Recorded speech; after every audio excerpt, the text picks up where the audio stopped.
Good afternoon, everyone. Thank you for joining us. As of this morning, we have 504 cases of COVID-19 in 53 counties in our state. We've completed more than 12,000 tests and have almost 15,000 collected samples pending. Earlier today, we shared that North Carolina has counted our first COVID-19 deaths. It's with a heavy heart that I must tell you that these will not be our last. One person was from Cabarrus County in his late 70s and had several underlying medical conditions. The other person lived in Virginia, was in his 60s, and was traveling through our state when he was hospitalized. This is a difficult time for their families, and I ask the media and their communities, please respect their privacy as they mourn. We know today that a number of patients who are currently hospitalized are seriously ill, and some in critical condition. They are fighting for their lives. And it's awful for their families who know their loved ones are suffering, but because of this cruel and contagious sickness, they cannot even be with them. Today is a stark reminder that we must take this disease seriously.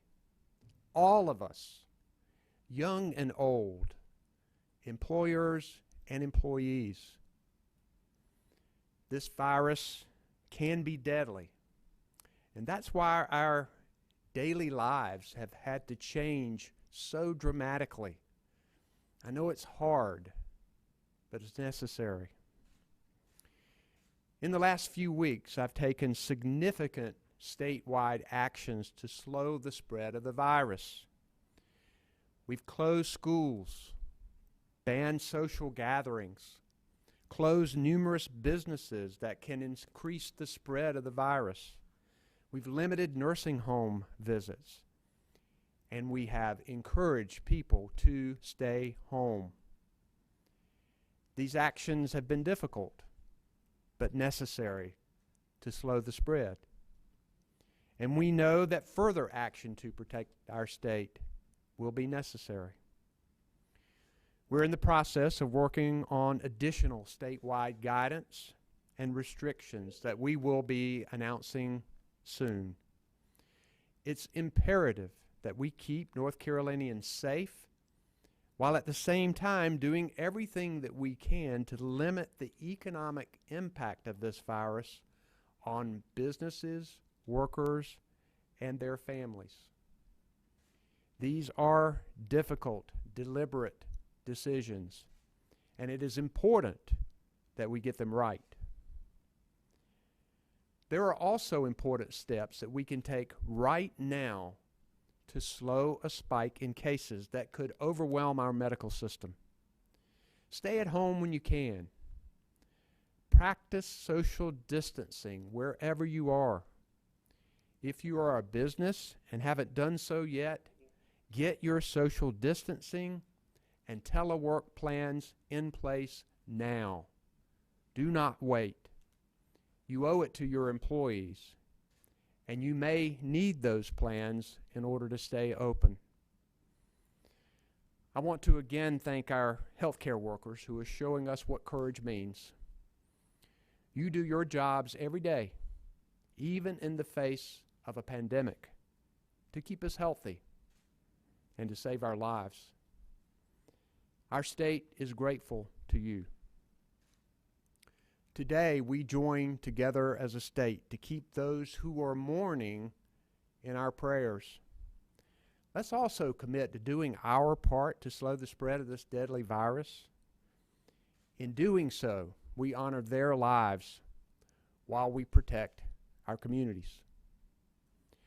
I'm joined today by Dr. Mandy Cohen, our Secretary of the Department of Health and Human Services, Mike Sprayberry, our Director of Emergency Management, Eric Hooks, our Secretary of the Department of Public Safety, and Nicole Fox is providing American Sign Language. Dr. Cohen, I'm going to call on you to share your update. Thank you, Governor. I want to also extend my sympathies to the families who lost loved ones.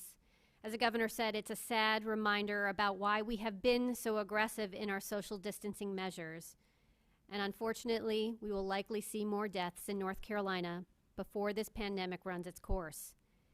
I know this is really hard, but we need to be vigilant to save lives. So I ask my fellow North Carolinians, please hear our request today to maximize your social distancing. Our mandates are a minimum, and I hope you're going well beyond those mandates to protect our communities. As the Governor said, if you can telework, please telework. If you feel sick and have mild symptoms, stay home and call your doctor. Your individual actions will help us slow the spread of the virus. I also want to share some positive news and developments in our fight against COVID-19. One, we've made numerous policy changes in our Medicaid program so that our doctors and other providers can really ramp up their access to telemedicine, which allows everyone to access the care that they need in safe settings. We've launched a hotline in partnership with the North Carolina Child Care Resource and Referral Network to provide child care options for children of critical workers who do not have access to typical care because of COVID-19 closures. In just 4 days since setting up that hotline, we've connected more than 450 families to child care. We're also getting food to our kids. Our public school districts, many working with community partners such as food banks and faith-based entities, have served 2.4 million meals and 32,000 snacks since March the 15th. And yesterday, our pharmacy and medical boards worked quickly to protect our medication resources for those who need it. No doubt, there are a lot of challenges, and our new reality of social distancing is hard, but I know we'll get through this. I already see us pulling together. I see teachers finding a way to creatively engage their students. I see people grocery shopping for their high-risk neighbors who are rightly staying at home. I see hundreds of healthcare professionals answering our call for volunteers. Even as we physically distance, it's how we come together that will see us through. And remember, there is help for you if you need it. Many behavioral health clinicians in North Carolina are ready to take new patients and provide care over the phone or by video. More information is available on our COVID-19 website under Managing Your Overall Health. Stay well. I'll now recognize Mike Sprayberry, our Director of Emergency Management. Mike. Thank you, Governor. Today is day 16 of the State Emergency Operations Center activation for the COVID-19 response. 48 counties have their local emergency operations centers activated. 94 counties in the eastern band of Cherokee Indians have declared local states of emergency. Our top priority here for the State Emergency Response Team remains getting critical personal protective equipment that our healthcare providers need. Yesterday, we placed orders for $12.6 million in personal protective equipment, bringing the total amount of PPE ordered so far to $65.9 million. We've also increased the size of our sourcing team that is working to locate and order those supplies, and we have also increased the size of our National Guard logistics team that is helping to receive and redistribute those supplies as soon as they arrive. Donations of personal protective equipment like gloves and masks are coming in, and those are greatly appreciated. If you have supplies you would like to donate, you can send an email to our Business Emergency Operations Center. That email address is beoc@ncdps.gov. Again, beoc@ncdps.gov. Helping our public health partners and hospitals prepare for large expected numbers of coronavirus patients is also a top priority. We're working with the Office of Emergency Medical Services to identify additional hospital beds to be available once the regular beds at the state's hospitals are filled. We've also initiated a weekly call with North Carolina's military bases and their leaders to make sure they are well coordinated with the state's COVID-19 response. North Carolina's 211 is also helping hundreds of people each day with assistance and information related to the coronavirus. By dialing 211, people can help with food assistance, paying rent and utilities, support for families, or just basic information. You can also receive information from 211 by text. Just text COVIDNC to 898-211 to get regular information updates via text. I'd like to close by thanking all of our local partners who are there. One team, one mission. Thank you, sir. We're continuing to prepare. We're continuing to be ready. We're continuing to work to save lives. And we're grateful for all of the good people who are working here at the Emergency Operations Center 24/7 to protect the people of North Carolina. We'll take your questions. Identify yourself and your organization when you get on the line, please.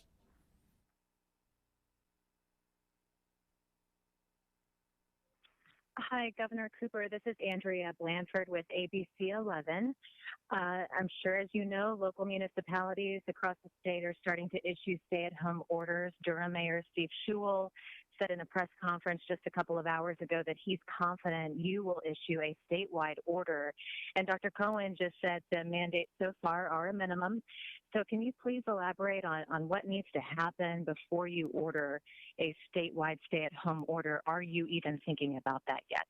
First, thank you for that question. We want people to stay home. And local communities are doing what they think is right, and I understand that. It's important for us to make sure that we are deliberate and that we get this right. We're telling people now that we want them to stay home. And can we see if we can fix that feedback that we're getting here?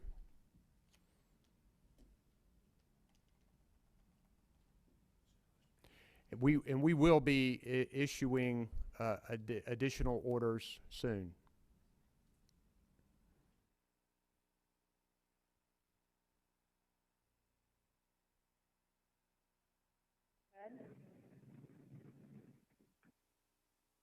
Ashley, can you hear us? Yes. Hi, this is Ashley Talley from WRAL News. Wondering how many people are hospitalized right now, and as our hospitals are running low on PPEs, how much of a concern is that, especially as we begin to test fewer people throughout the state? It's important for all of our healthcare providers to have the supplies that they need, particularly personal protection equipment, PPE. We're hearing about that all over the country and the importance of it. We know right now that it's the Wild West out there in trying to buy this equipment. We started working on this in January, and we're working to order it from wherever we can get it. We also have convened a number of our textile manufacturers to get some of them on the road to switching over what they do to make this personal protection equipment, because we know that we're going to need a lot of it in the coming months. And we want to make sure that our hospitals, our frontline doctors, our emergency responders, our law enforcement, people like that, have enough of it. But we know it's in short supply across the country. I think we have 49 people. I'm going to let Dr. Cohen give you that number of people in our hospitals, and we are working on data, collecting data from healthcare providers and hospitals across our state, where soon we will be able to give you the number of hospital beds we have available, the number of ICU beds we have available across our state. We want that information and want to have that information so that we can be ready to set up additional hospitals if and when necessary in North Carolina, because we don't want to get into a situation where a person is not getting the kind of care that they need when they have to go to the hospital. So Dr. Cohen, I'm going to recognize you to talk about that situation. Thank you, sir. Currently, we have 29 folks across the state who are hospitalized. Again, that is a point in time. We collect those at a point in time the evening before that we're able to share. We get that information now from our hospitals. Previously, we were doing that through our contact tracing. So as the governor said, as we're able to collect more of this information from our hospitals, we want to be sure that we're sharing what are available hospital beds, what are available ICU beds. But everyone should know at this point, we have the capacity that we need to handle patients coming through folks' doors.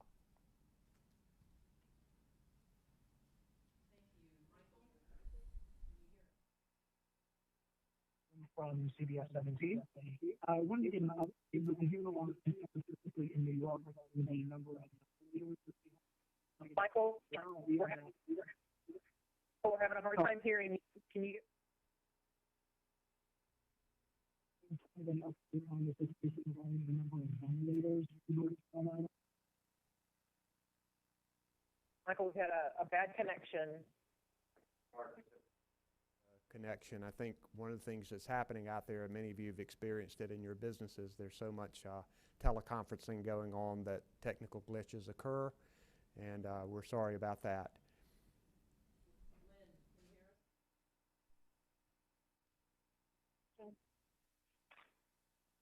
Lynn? Okay, we'll go to the.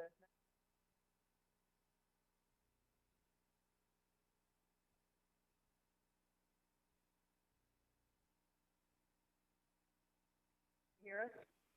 I can. Can you guys hear me okay? Yes. Okay. Just questions for Dr. Cohen. We've seen from the World Health Organization and even the CDC's guidelines on testing that more testing is better, at least in their opinion, and obviously we've changed our strategy here. When looking at the CDC's testing criteria, it does mention saving testing for those that are at risk, are seriously ill, or frontline providers. Did we change our testing protocol out of necessity because we don't have as many tests? Or have we seen evidence in other places that reducing the testing to what we're now doing makes a difference? Thank you. Yes, thank you for that question. So the World Health Organization is obviously giving very broad guidance for the entire world with a lot of different settings and different infrastructures. We are following the guidance from our United States Center for Disease Control, and over the last week that they have put out new guidance that is helping shape how we move forward.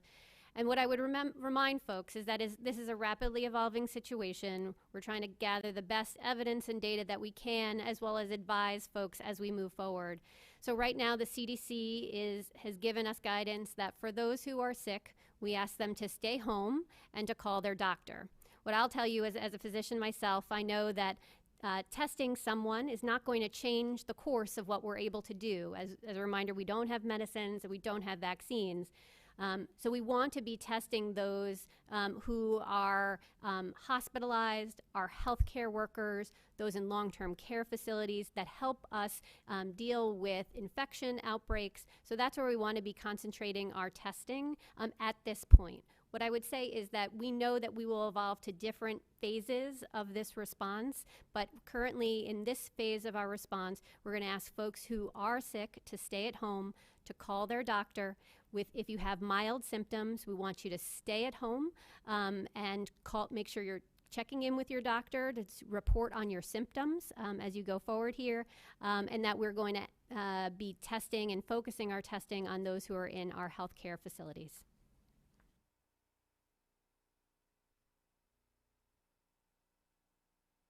Well, and notice that Dr. Cohen and I are grabbing this mic at different places because we're keeping our social distancing and making sure that we're not doing anything here to spread the virus. But one of the question was about testing, if you didn't hear it.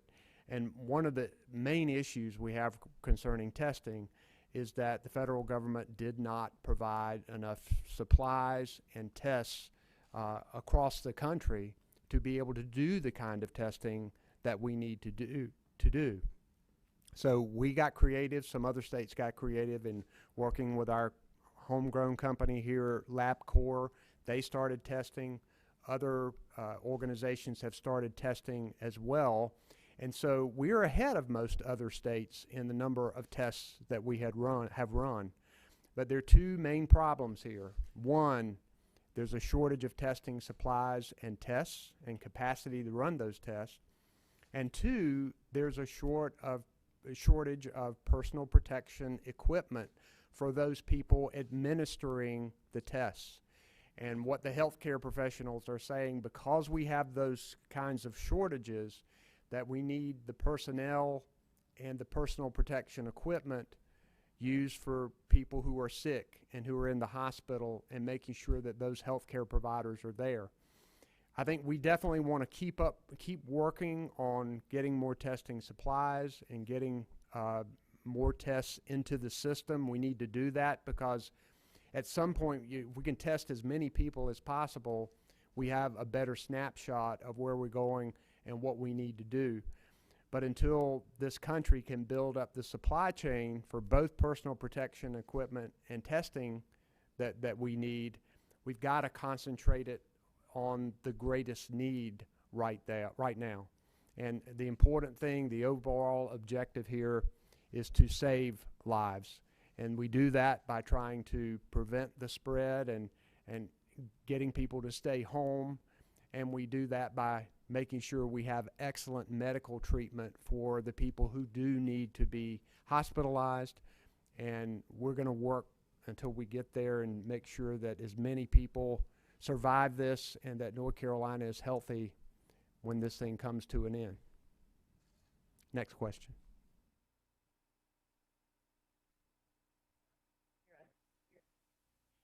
Hi, can you hear me? Yes. Yeah. Go ahead. Okay.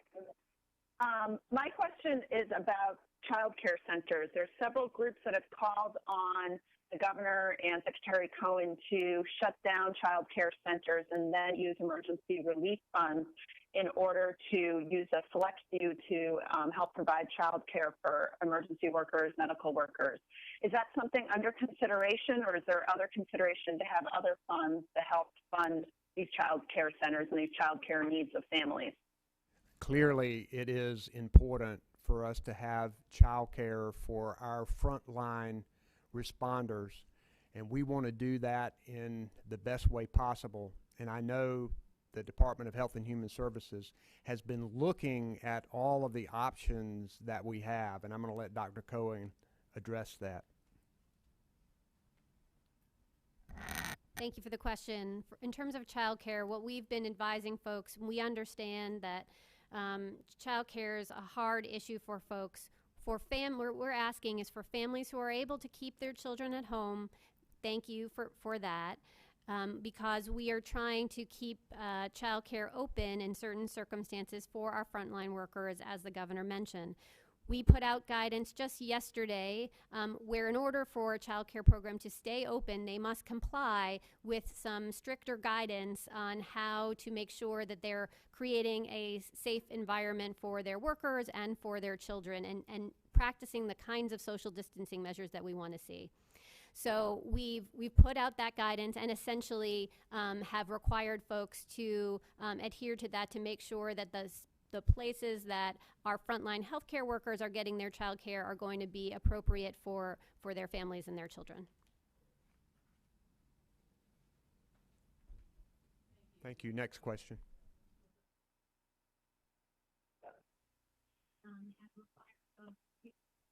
Yes, this is Talitha Vickers with WXI 12 News. I have two questions for Governor Roy Cooper.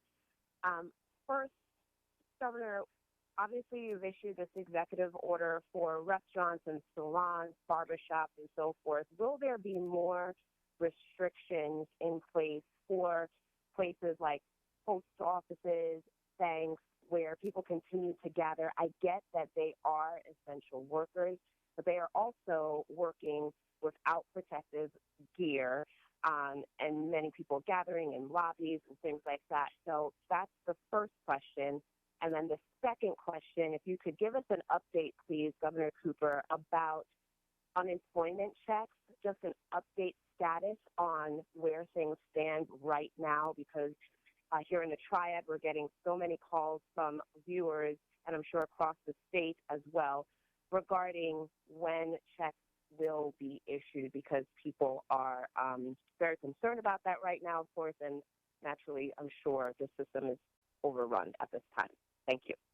Thank you. I don't know if people out there could hear the two-part question, but the first part had to do with social gatherings and bars and restaurants and the importance of that and what else can we expect. And the second part of the question had to do with the fact that a lot of people have lost jobs and what's the status with unemployment insurance. First, we have put some stringent requirements in place banning these social gatherings, and we have closed businesses. We've asked them to voluntarily close before now, but at 5 o'clock today, the order goes into effect for a number of businesses to close that draw larger gatherings of people and that also provide personal services that you just simply can't have social distancing. The reason that we've done this is that this virus is just so highly contagious that when a number of people get together and stand close together for a certain period of time, we've seen it time and time again where a lot of people come away having contracted the virus. And even though this is tough on people who want to go to church, I know that I've talked to a lot of leaders in the faith community, and I'm grateful for them. Even though they can't have services in the building, they're still serving their communities. And I'm so grateful for them and grateful for the people who are working to try to make sure we keep our social distance. We want to make sure that people stay home. And we know that people have to go to work and to the grocery store and to get medicine and to get some exercise. But we want people to understand the seriousness of this. And in addition to the guidance that we have provided thus far, we are working on additional guidance that we can share with the people of North Carolina to make sure that people do stay home as much as possible and that they make sure that they keep their social distance, because we've got to slow down this increase of cases that our state is seeing and that the country is seeing. And we have evidence that when we do keep our social distance, we can reduce the spread of this virus. It's as simple as that. As for people who have lost their jobs, this has just got to be such a difficult time for people. And a lot of the people who have lost jobs have been jobs with small businesses, restaurants and bars and barbershops and these other businesses that often are small business. This has got to be tough. And that's one of the reasons that I issued an executive order loosening up our unemployment benefits, wiping away the requirement that you have to wait a week, wiping away the requirement that you have to be looking for another job during this time, wiping away the requirement that this gets charged to the employer. All of those things will help the people. That's well over 100,000 people right now have applied for unemployment insurance. I'm not sure what the exact number is right now, but I know that it is significant. And they're working very hard to get out checks next week to people. We'll get you an update on that and follow up with you. But I know that this is an organization that has been used to 3,000 claims a week, and we got 80,000 very quickly when this happened, and more than that now that they're handling. But they know the importance. I've talked to the employees over there. They know the importance of getting money to people. Also, I'm glad that this package has been agreed to in Washington, because we're going to get some help for small businesses. We're going to get some help for everyday workers, and I think that that is critical. And we understand that in order to save lives, that this is hurting our economy, that it's hurting the economy across the globe. And we've got to do everything we can do to help that family that's worried about where the next paycheck's going to come, is going to pay, how we're going to pay the rent, how we're going to buy groceries. I've talked to businesses across the state. I was on the phone with bankers today, and they were talking about delaying foreclosures and helping to revamp loan products and not charging late fees. And it's important for all of us to pull together and realize that so many families who were on the edge anyway really now have fallen off a cliff, and we've got to step and help those families financially to get through all of this, while we continue to work to keep people healthy and while we continue to work to save lives.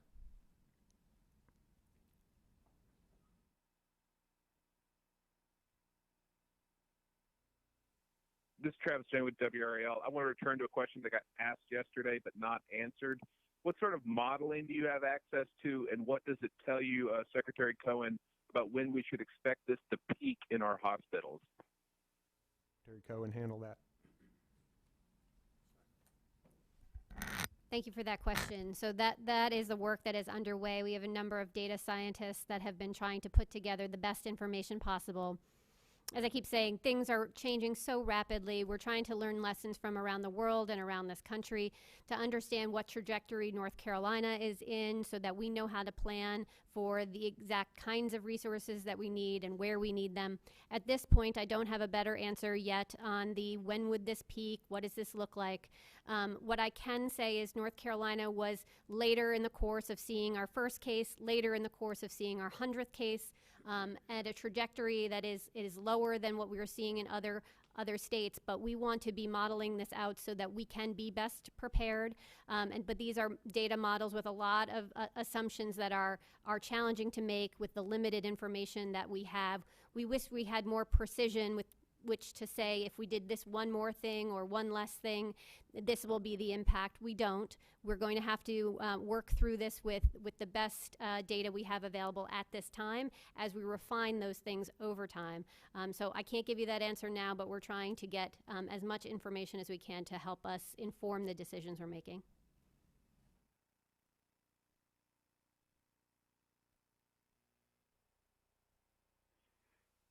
Hey, can you hear me? We got time for one more question after you, Harrison. Hi, my question was for Governor Cooper. I was wondering, what is the risk that the spread of coronavirus in North Carolina follows the path of New York City? Does population density and travel patterns play a role? And then my second question would be, are there any collaboration efforts between states to either allocate resources or track the spread of the virus? In answer to that question is, do we expect the same kind of peak as in New York City?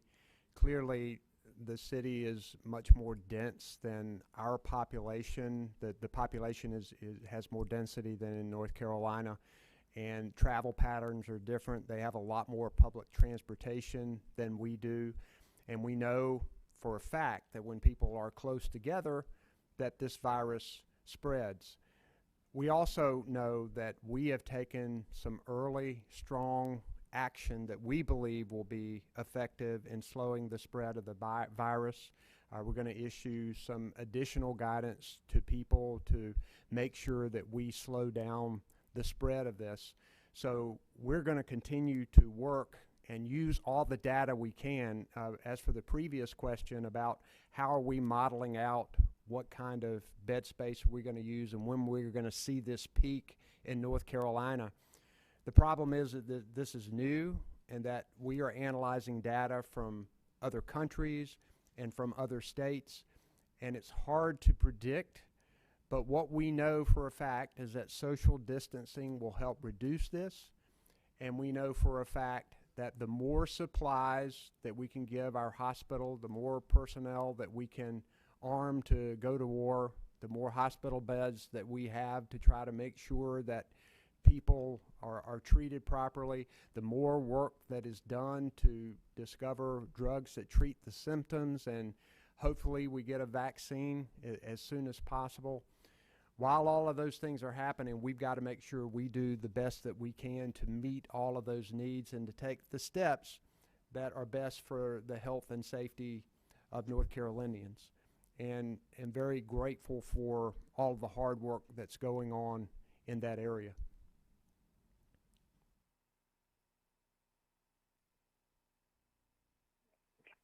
Hi, this is Elizabeth Ann from the Asheville Citizen Times newspaper. Governor Cooper, you alluded to the possibility of setting up hospitals around the state as we crest capacity in hospitals. Western North Carolina in particular is woefully unprepared on that count. Can you elaborate on that? I know there are some DoD offerings of MASH-style field hospitals. Is that what you're referring to? The question has to do with hospital capacity and how many beds that we hope to be able to have, and what kind of additional hospitals are we going to set up.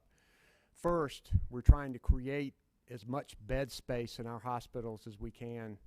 And what has happened is that Secretary Cohen has asked all of our hospitals to stop elective surgery so that they can reduce the capacity or reduce the number of people who are in their hospital beds now and increase that capacity.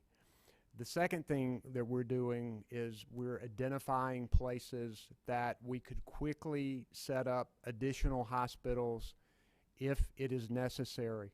And Dr. Cohen, along with Director Sprayberry, have a team in place that is getting ready to make sure, well, they've been preparing and identifying places that we have done this. We brought in the Army Corps of Engineers.